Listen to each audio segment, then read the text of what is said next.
Severe drought in the Horn of Africa has reached famine conditions, and by any standards, the growing number of victims is truly staggering.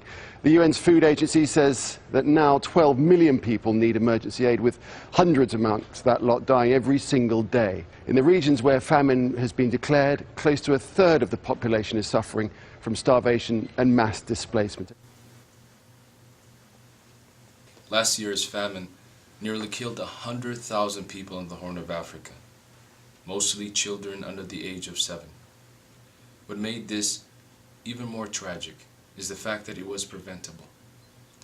The American Relief Agency for the Horn of Africa, ARAH, we've been working in this region for over 11 years, helping alleviate poverty, disease, and illiteracy in the Horn of Africa. Fortunately, we also became one of the first organizations to help the famine victims in Mogadishu. I was also very fortunate to be part of a team that ARAH sent to the Horn of Africa, including the executive director, Mr. Mohammed Idris, as well as a young volunteer from San Diego's Somali Youth League, Mr. Abdimalik Bou. As a team, we went to Mogadishu, and we first went to a camp called the Tarabunka IDP camps, in the heart of Mogadishu. In this camp, we found nearly 30 to 40,000 people living literally on top of each other, in homes that were so fragile, made of sticks of wood and garbage. We found women, men, and children who you could see in their faces the journeys that they have made to come to these camps. Some 10 days, some 5, some 20 days to make it to these camps. We found children, because of the fact of they may have lost their parents, taking care of their own young siblings. She's carrying a 10-year-old child is taking care of her younger brother 1 year old because the mothers are tired, because the fathers are not here or they have died. And this is the situation in the refugee camps. We're not talking about those who are almost dying on the roads here. The ones in the refugee camps, you see the situation. I came across a mother who was trying to make the best of the situation and was trying to cook a meal for her family.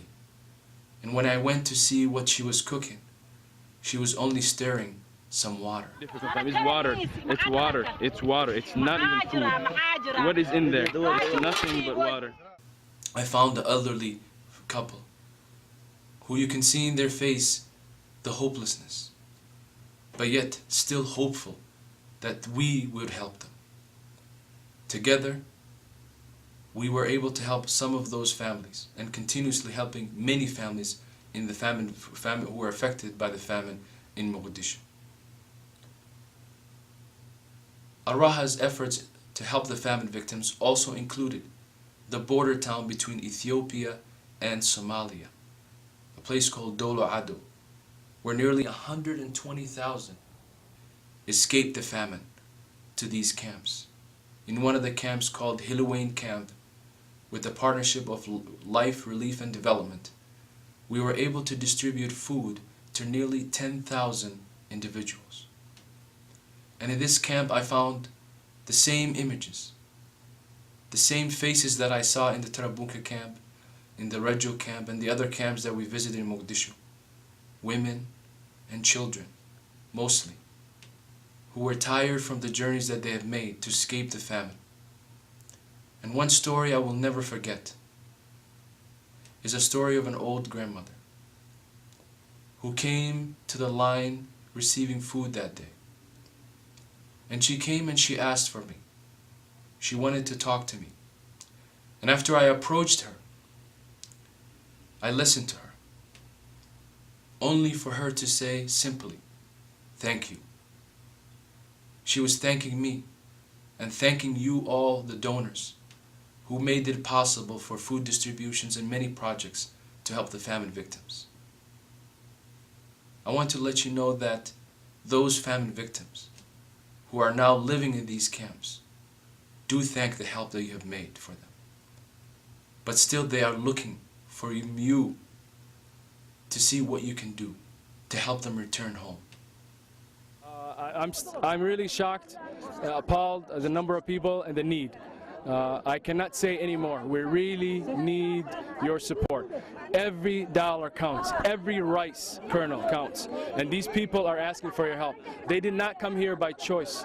They came here because there was drought in their land, and they're really asking for your support. Please look behind me. This is just few people who are asking, who I interviewed. There's thousands of people behind us. Thousands of people. And these are the people who are getting the food today. There's many others today who are not getting the food because it's not their food day, or they are coming just brand new. So please, we really need your support. Please donate generously. In these camps, I also found some of the most vulnerable populations, the orphans, as well as visiting some other orphanage centers. And this is one of the most vulnerable populations, especially in this time. And we ask you to continue help, whether sponsor an orphan or help an orphan sponsorship project that we continuously work on. Araha's efforts to help alleviate the famine victims also included non-food item distribution to many parts, including even the northern Somalia, as well as building water wells to help alleviate the shortage of water. Please continue your generous support in helping the famine victims and the Horn of Africa, the families that are there. Thank you. Thank you.